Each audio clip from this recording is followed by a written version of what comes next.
नमस्कार दोस्तों, मैं हूं विक्रम और आज मैं आप लोगों के लिए एक नए राग के लेसन के साथ आया हूं जो मेरा पहला राग का ट्यूटोरियल है। आज हम लोग राग भूपाली के बारे में सीखने वाले हैं। दोस्तों, सबसे पहली चीज़, इसको गलती से भी भोपाली नहीं बोलना है, इसे भूपाली बोलना है, पहली चीज़। और चलिए हम स्टार्ट करने से पहले इस राग के बारे में जान लेते हैं। ये राग कल्याण थाट से का है, मेंबर है दोस्तों, जहाँ पे ये राग एक अपने आप में एक गंभीर प्रवृत्ति का राग है और इसे रात्रि के प्रथम पहर में गाया बजाया जाता है, पहली चीज़। उसके बाद इस राग में की जो वादी स्वर है वो है ग, संवादी स्वर है वो है ध। वादी और संवादी का मतलब होता है कि किसी भी राग में जो सबसे प्रधान राग होता है, मुखिया राग होता है, वो होता है वादी राग। तो इसका मतलब ये है कि इस राग में जब भी यूज़ होगा तो ग सबसे ज़्यादा बार यूज़ होगा और इस पे ठहराव भी होगा क्योंकि ये न्यास का भी स्वर है। साथ ही साथ जो ध है वो संवादी स्वर है, जो इस राग का सेकंड इम्पॉर्टेंट स्वर है, मतलब दूसरा मुखिया है। जो पहला मुखिया है उसके बाद वाला उसकी जो पोजीशन है वो है ध। और इस राग में न्यास के स्वर है। न्यास के स्वर उनको कहते हैं जिन स्वरों पर हम ठहराव देते हैं, थोड़ा सा, मतलब थोड़ी देर हम ठहरते हैं। ठहरने का मतलब उन स्वरों को हम लंबा करके खींच के थोड़ा बजाते हैं, वक्त देते हैं। तो वो स्वर हैं ग, ध और सा। ये जो तीन स्वर हैं ग, ध और सा, ये न्यास के स्वर हैं। यह जो राग है इसमें आरोह और अवरोह दोनों में ही 5-5 स्वर लगते हैं। इसीलिए इस राग की जाति जो होती है वो औडव औडव होती है।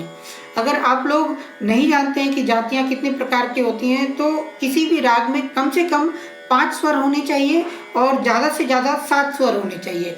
और इसके बीच में कुछ वक्र से भी लग सकते हैं और सीधे सीधे भी लग सकते हैं। तो जो राग भूपाली है वो एकदम सीधा सीधा राग है, इसमें कोई वक्र स्वर नहीं है। इसमें आरोह और अवरोह में दोनों ही प्रोसेस में म और नी को नहीं बजाया जाता है। म और नी जो होते हैं इसके जो है वर्जित स्वर हैं। चलिए अब हम इसके आरोह और अवरोह को जो है अब बजाएंगे बांसुरी में। जैसा कि मैंने आपको बताया कि इसके आरोह में भी 5 स्वर लगते हैं और अवरोह में भी 5 स्वर लगते हैं। वो स्वर कौन कौन से हैं? सा, रे, ग, म वर्जित है, एंड देन प, ध, नी वर्जित है, सा। इस तरीके से क्या हो गया? सा, रे, ग, प, ध, सा। और जो है जो अवरोह में जो स्वर लग रहे हैं वो भी इसी तरीके का उल्टा है। मतलब क्या होगा? अवरोह के जो स्वर होंगे सा, ध, प, ग, रे, सा। अवरोह में भी हमने नी और म को नहीं बजाया, ये वर्जित स्वर का मतलब भी होता है। और इस राग का जो विस्तार होता है, मतलब विस्तार, राग का विस्तार का मतलब क्या, हम इसे मंद्र सप्तक में बजा सकते हैं, ज़्यादा से ज़्यादा मध्य सप्तक में बजा सकते हैं या तार सप्तक में इसे बजा सकते हैं। इस राग का विस्तार जो है मंद्र एवं मध्य सप्तक में सबसे ज़्यादा होता है।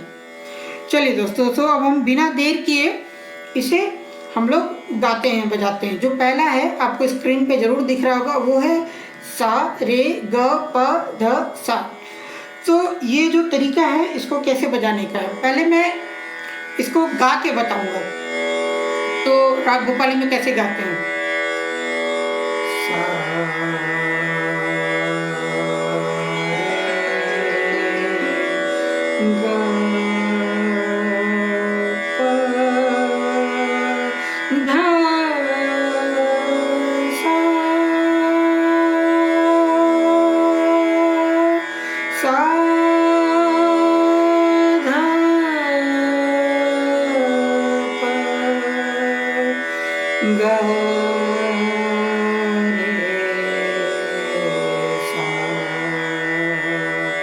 अब हम लोग इसको फ्लूट पे बजाएंगे।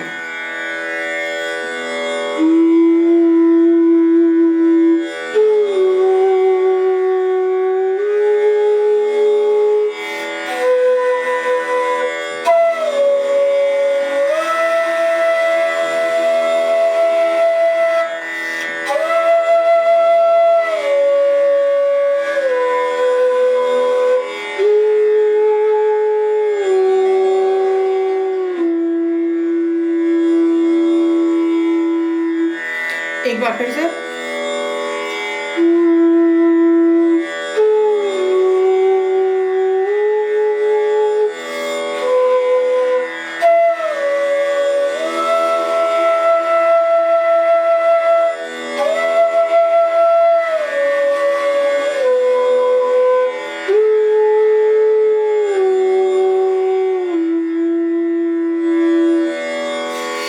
अब रही जो आपने देखा अभी आरोह अवरोह, मैंने इसको सिंपली नहीं बजाया लाइक सा रे ग प ध सा, ऐसे नहीं बजाया मैंने। इसमें ध सा मैंने जो ध बजाया वो सा से मैंने ध का मींड लेकर के बजाया। तो ये मैंने आपको एक एग्जाम्पल बताया। इसमें बहुत सारे ऐसी चीज़ें हैं जो आपने अभी तक लर्न की है, जो सीखी हैं, लाइक मीन, गमक, खटका, जो भी आपने सीखा है, इन सारी चीज़ों को आप यहाँ पे यूज कर सकते हैं। तो अभी मैं आपको दिखाने वाला हूँ और एक एक लाइन करके बताने वाला हूँ कि किस तरीके से हम लोग यहाँ पे इसको यूज़ करते हैं। तो सबसे पहला मैं धीरे धीरे ब्रेक करके आपको बताऊँगा। जो सबसे पहला है सा एकदम प्लेन बजाना है। रे जब बजाएंगे तो रे हम लोग ग से रे का मींड लेकर के बजाएंगे, और जब ग बजाएंगे तो रे से हम लोग रे से ग पे मींड से जाएंगे। ये देखिए कैसे होता है। ये क्या है? ग से रे का मींड, सा नॉर्मल है,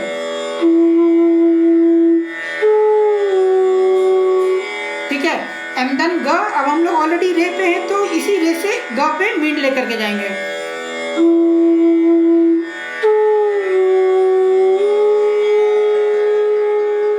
ठीक है, और उसके बाद प पे, प एकदम बहुत सॉफ्टली बजाना है।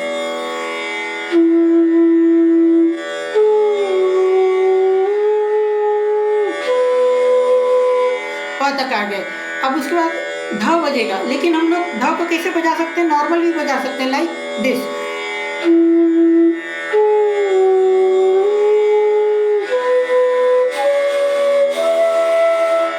पर ऐसे नहीं बजाना है।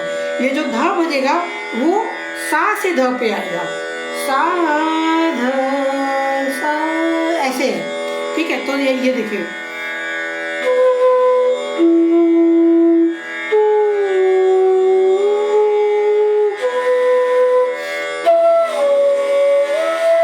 कैसे आया? सा ध सा, ऐसे आना है। कैसे? फिर से देखिए,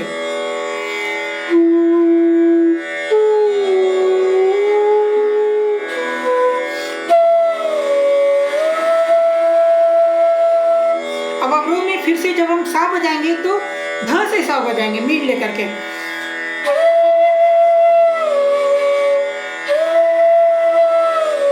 क्या है? सा, मतलब हम लोग ध से सा गए मींड से, और फिर सा से ध पर आए मींड से, ठीक है।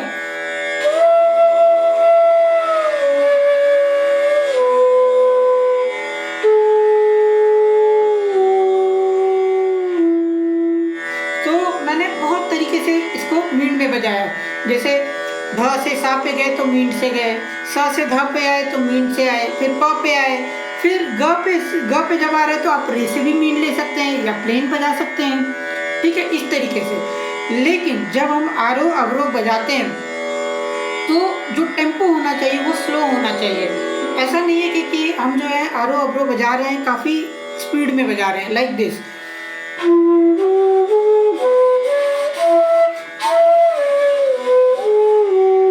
ऐसे नहीं बजाना है, इसको मजे ले करके बजाना है दोस्तों, थोड़ा सा स्लो टेम्पो में बजाना है।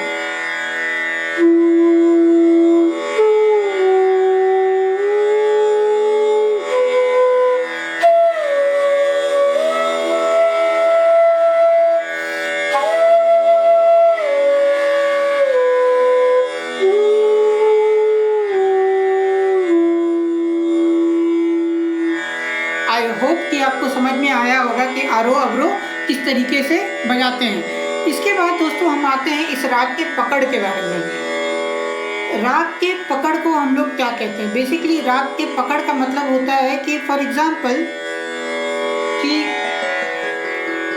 चिड़ियों की चहचहाट, हम जानते हैं कि अगर हम इतने अच्छे हों तो हमें पता होता है कि चिड़ियों की चहचहाट कैसे साउंड करती है। हमें पता होता है होता है कि ट्रेन की जो साउंड है, वो रेलगाड़ी की जो साउंड आवाज़ है वो कैसी आती है, इंसानों की आवाज़ कैसे आती है। ठीक उसी तरीके से जब हम विदिन द राग होते हैं तो लोगों को ऐसा पता हो जाना चाहिए कि अगर कुछ स्वर के जो कॉम्बिनेशन है अगर उनको बजाया जाए तो लोगों को समझ में आ जाए कि मैं जो हूँ राग एक्स बजा रहा हूँ, राग भूपाली बजा रहा हूँ, राग यमन बजा रहा हूँ।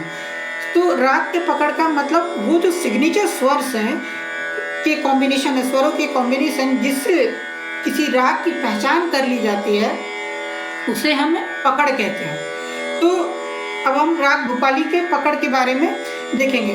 और आपको जो पकड़ है ये बहुत जगह पे अलग अलग भी मिल सकते हैं, क्योंकि मेनली और कुछ हो सकते हैं कि कुछ पकड़ आपको कहीं पे किसी किताब में मिले कि 5-6 लेटर स्वरों के कॉम्बिनेशन, कुछ में ज़्यादा मिलेंगे, बट उनका जो मूलतः जो मतलब होता है कि आपको उन स्वरों से जो है बजाने से पता चल जाए कि आप राग भूपाली बजा रहे हैं या यमन बजा रहे हैं। सो यही हमें सीखना है। तो चलिए देर नहीं करते, हम लोग शुरू करते हैं राग के पकड़ के बारे में।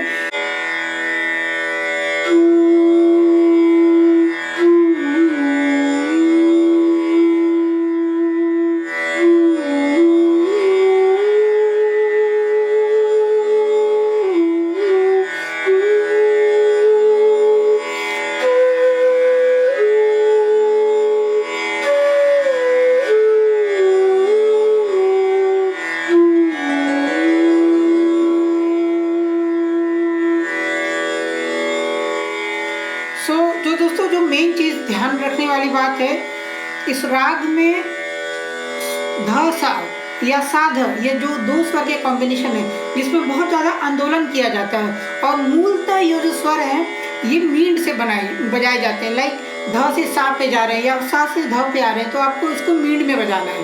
तो अभी मैं बजाऊंगा फिर से, तो इसके बोल हैं सा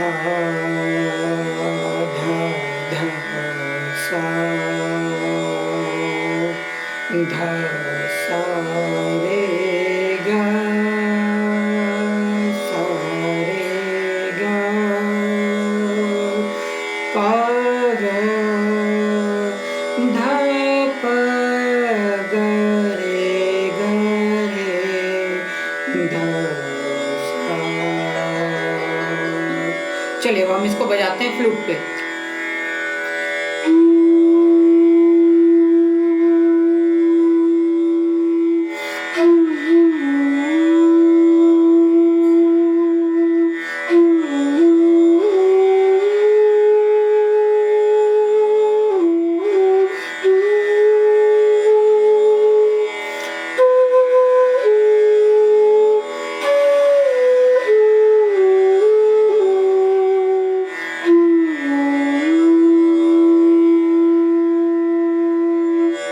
एक बार फिर से देखते हैं इसको।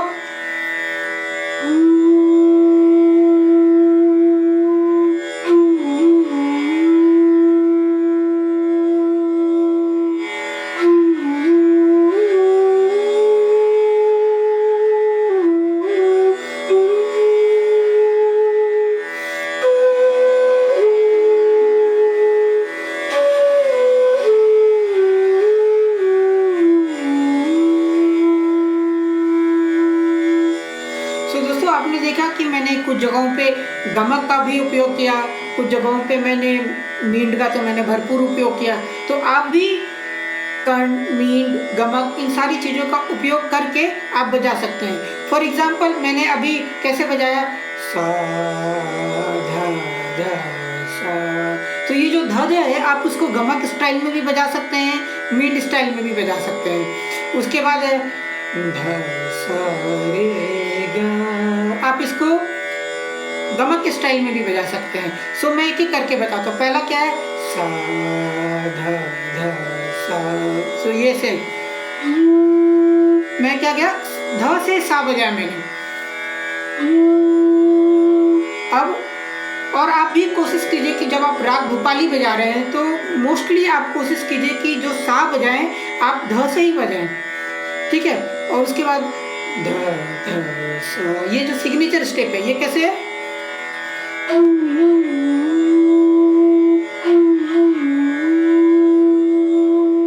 ओके एंड देन ध सा रे ग। अब मैं इसको गमक स्टाइल में बजाऊंगा।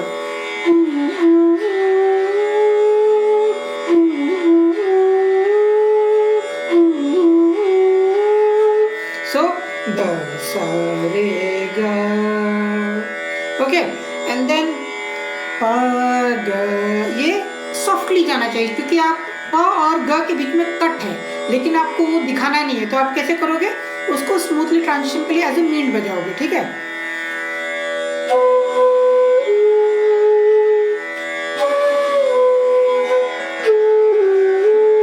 अभी यहाँ गरे गरे पे आप इसको खटका के साथ बजा सकते हो, या इसको या ये कैसे बजा?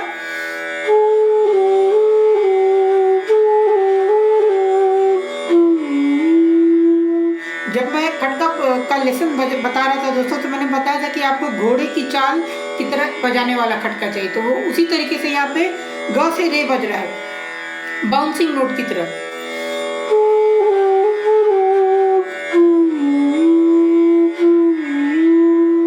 सो फिर से जब मैंने आखिरी जो स्वर है ध सा, उसको सा से मींड लिया ध का, उसके बाद फिर ध से मींड लेकर के सा बजाया। सो आई होप दोस्तों कि आपको ये बेसिक लेसन पसंद आया होगा। हम लोग अगले वीडियो में और भी आगे सीखेंगे। तब तक के लिए stay tuned, stay connected. Thank you.